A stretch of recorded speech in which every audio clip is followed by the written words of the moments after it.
Hello friends, എല്ലാവർക്കും പുത്തൻ പുതു വീഡിയോയിലേക്ക് സ്വാഗതം. അഖിൽ മാരാറിന് ചുട്ട മറുപടി നൽകി രമേശ് പിഷാരടി. അഖിൽ മാരാറിൻ്റെ പ്രതികരണത്തിന് പരിഹാസ രീതിയിൽ മറുപടി നൽകിയാണ് രമേശ് പിഷാരടി പകരം വീട്ടിയത്.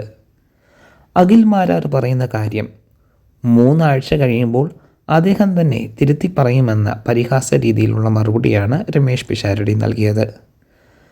അഖിൽ മാരാർ തന്നെ ശ്രദ്ധിക്കുന്നത് പോലെ താൻ അഖിൽ മാരാരെ ശ്രദ്ധിക്കാറില്ലെന്നും അദ്ദേഹത്തിൻ്റെ അഭിപ്രായങ്ങളൊന്നും ആരും കണക്കിലെടുക്കാറില്ലെന്നുമാണ് രമേശ് പിഷാരടി പറഞ്ഞത്.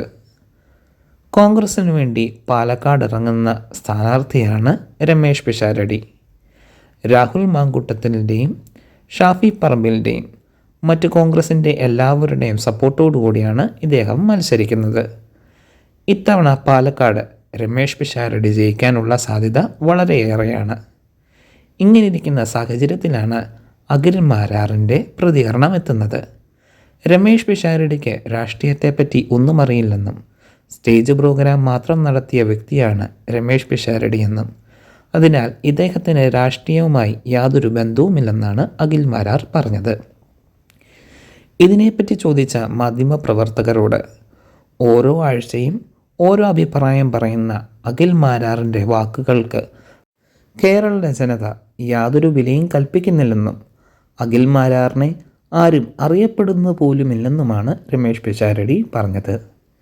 എന്താണ് നിങ്ങളുടെ അഭിപ്രായം? നിങ്ങളുടെ അഭിപ്രായം കമൻറ്റുകളായി അറിയിക്കുക. ഇത്തവണ പാലക്കാട് രമേശ് പിഷാരടി ജയിക്കാനുള്ള സാധ്യതയുണ്ടോ? നിങ്ങളുടെ അഭിപ്രായം കമൻറ്റ് ബോക്സിൽ അറിയിക്കുക. പുത്തൻ പുതു വാർത്തകൾ അറിയുന്നതിനായി ഈ ചാനൽ സബ്സ്ക്രൈബ് ചെയ്ത് സപ്പോർട്ട് ചെയ്യുക.